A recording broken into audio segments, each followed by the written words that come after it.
Shalom, shalom, brothers and sisters. I am adding a second part to this video, and my issue's driving, so I got a little liberty to be mobile.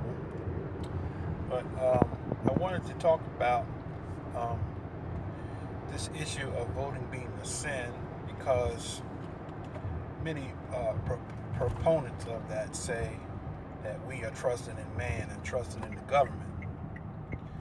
And um, you are no more trusting in the government and trusting in the man than you are trusting in your employer to have your paycheck when you work all week long and you go, whether you go to pick up your paycheck or whether you have an electronic deposit, right? You're not putting your trust in the boss or the employer to pick up your paycheck.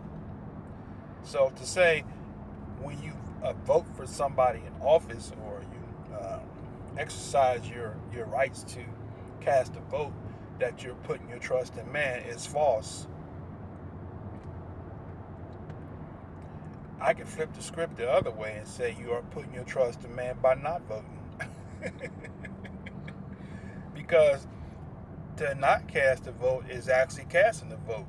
Because what you're simply saying is, I trust and believe that whatever's going to happen is going to happen, so I'm not going to get involved in the process to vote because whatever's going to happen is going to happen. So I'm not worried about it because, after all, the presidents are selected, not elected, and that's something that many Israelites have continued to pass down.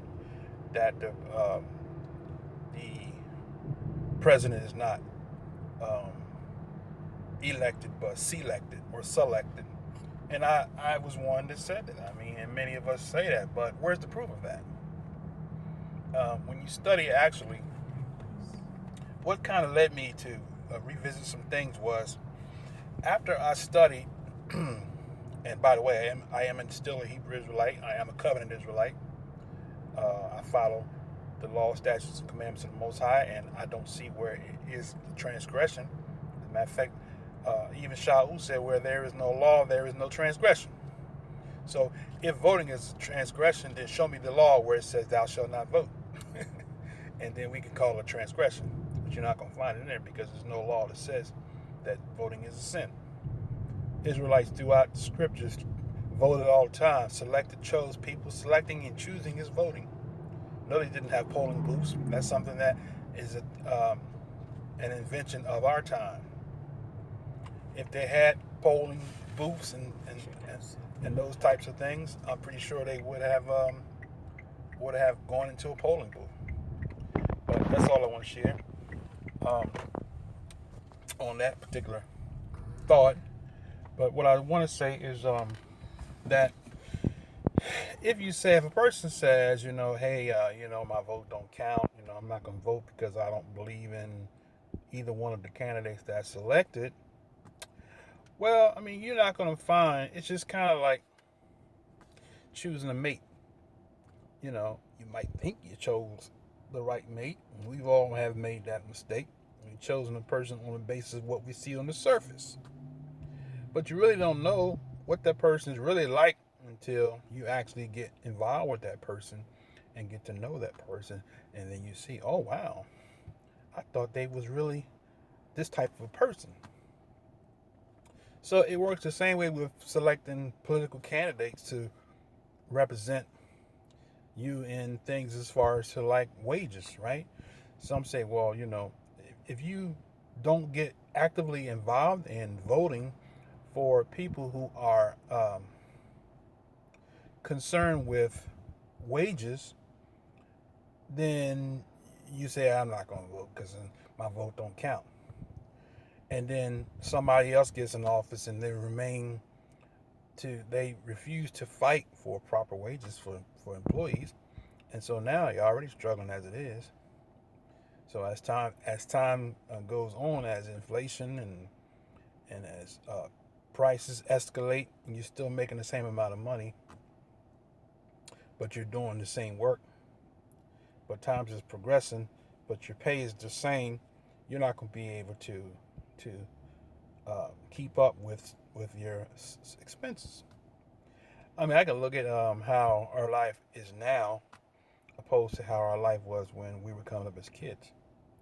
You know, the cost of living now. I mean, to live and to just be able to feed your family and to be able to transport your family and so forth. $3,000 a month is like kind of like an average expense.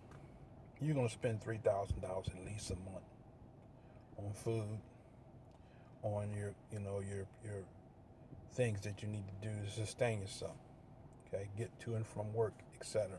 Children, having proper food and clothes and things of that nature. So when you say, "Oh, yeah, it's a sin to vote, brother," I'm not gonna send because I'm putting a man over me. Well, every time you leave out your doors of your house, right, you putting a man over you. I want to say this also. A lot of people, the people that do say, voting is a sin, let me ask a question. Where do you work at? Do you have a job? Because if you're saying voting is a sin, then in other words, you can't vote or select an employer. And if you don't work a job, then you depend on the public assistance, i.e., food stamps and financial assistance from the government, right? That's all part of the system. But people always say, "Well, I don't trust in the system. We're supposed to be separate from the system." How can you be separate from the system if everything in the system, the water you drink, right? You say, "Well, brother, I got a well."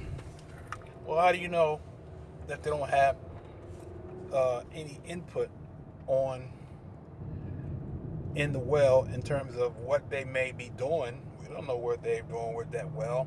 I mean, your well's coming from somewhere. How do we know they haven't corrupted or polluted the wells? So everything that we need to survive, to sustain our life, right, has to do with politics.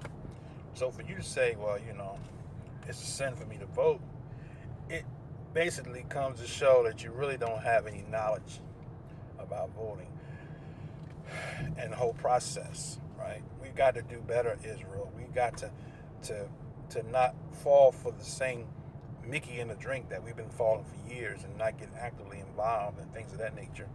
We have children that are in public schools. Some of us can't afford this homeschool kids, and we can't afford.